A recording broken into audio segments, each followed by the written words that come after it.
いくらクリアしても終わりはないぞ。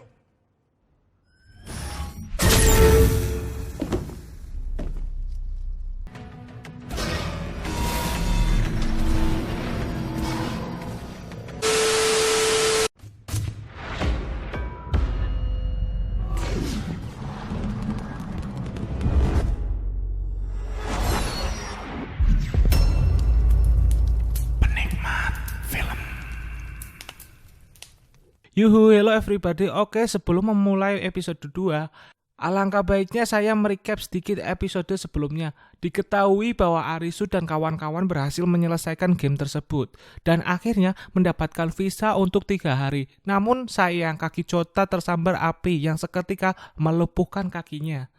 Keesokan harinya, mereka yang sedang sarapan diberitahu oleh sang wanita kemarin jika visa mereka habis, mereka akan mati. Dan untuk bertahan hidup, mereka harus melanjutkan game yang disediakan GM. GM itu apa? Game Master. Siang pun tiba, mereka tetap tidak menemukan orang atau benda elektronik yang dapat menyala. Akhirnya mereka pun memutuskan makan dengan bahan yang ada di meja. Di sini Arisu menanyai si wanita yang bernama Saori Shibuki. Kita panggil saja Shibuki biar mudah. Apa yang dilakukan Shibuki sebelum datang ke sini? Ia mengatakan sebelum datang ke sini ia sedang bekerja, yang namun kita tahu bahwa Shibuki sebelumnya itu ya gitulah. Dan ketika malam pun tiba, Karobe mengajak Arisu untuk bermain permainan sambil melatih kekuatan mereka, tapi tanpa adanya Chota karena ia sedang cedera. Arisu pun pergi dan datang di tempat yang diadakan permainan berikutnya. Di sana terlihat sudah banyak orang yang sudah berkumpul.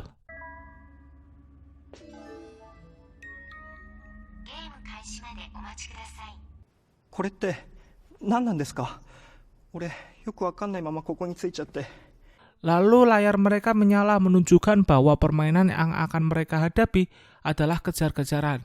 Jadi mereka harus berlari sampai menemukan zona aman agar mereka dapat menyelesaikan misi game tersebut. Diketahui kesulitan game tersebut adalah 5 skop yang dijelaskan oleh seseorang di sana yang telah melewati berbagai jenis game, bahwa skop berarti game kekuatan, keriting adalah game pertarungan tim, wajib pertarungan kecerdasan, dan hati permainan yang paling tersulit yaitu permainan pengkhianatan. Makin besar angkanya, makin sulit tingkatan kesulitannya.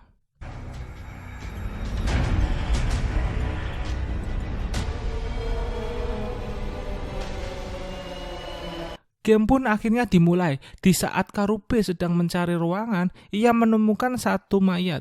Dan di saat mengintip, mereka melihat sang pengejar yang menggunakan topeng dan membawa senjata Uzi. Mereka pun ditembak namun berhasil melarikan diri. Banyak peserta yang berhasil terkejar dan akhirnya berakhir mati.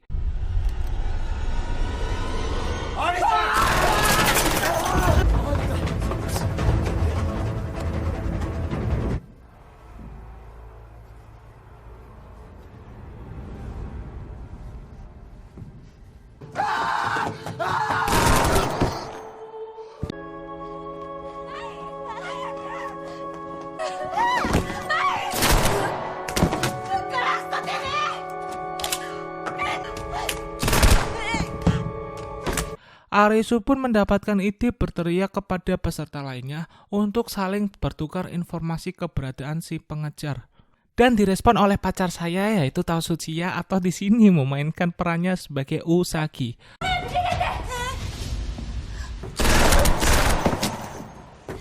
Arisu melakukan hal tersebut agar para pemain dapat selamat oleh kejaran sang pengejar.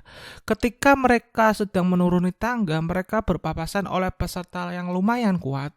Dan mereka akan berencana untuk mengalahkan sang pengejar tersebut dengan mengajak Karobe.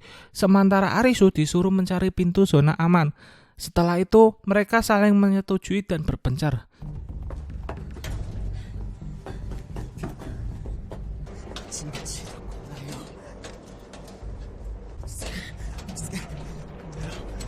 Salah satu teman si bapak-bapak gagah akan memancing ke tempat di mana pengejar akan dijebak.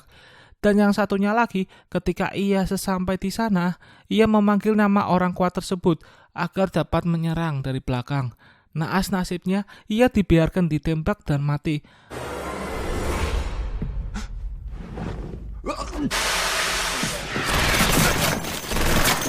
Karube pun melancarkan aksinya, menghajar sang pengejar disusul dengan bapak-bapak kuat. Pertarungan mereka sangatlah sengit dan akhirnya pertarungan itu dapat mereka akhiri, dimenangkan oleh bapak-bapak dan Karube.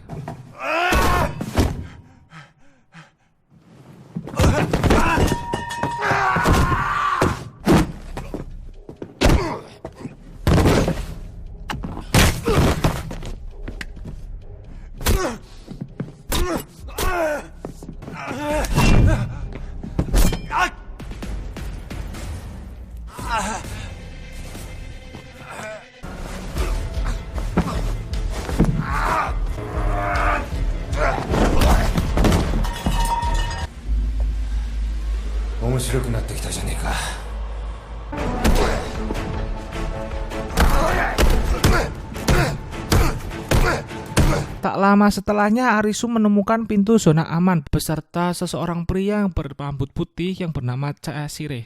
Mereka berdua pun memutuskan masuk ke sana, tetapi ketika sudah di dalam, ternyata sudah ada pengejar lainnya. Pengejar tersebut langsung menghujani peluru, namun untungnya mereka berhasil menghindar.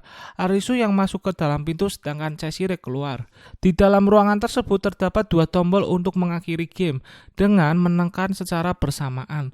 Sang pengejar pun mencoba membuka pintu, lalu Arisu pun berteriak untuk siapa saja masuk ke ruangannya untuk mengakhiri game.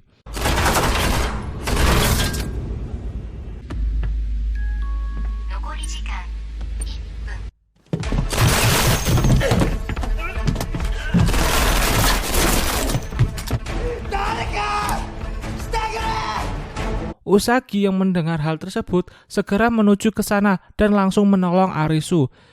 Yang akhirnya mereka dapat menekan tombol akhir itu bersama-sama dan menyelesaikan game yang ada. Yanda! Oi!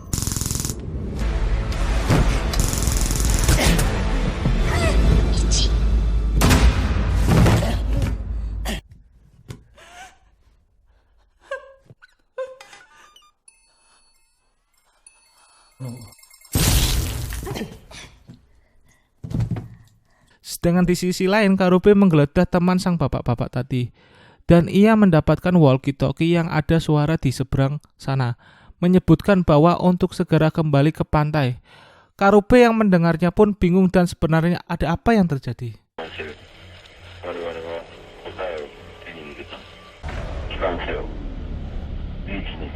Kibanseo.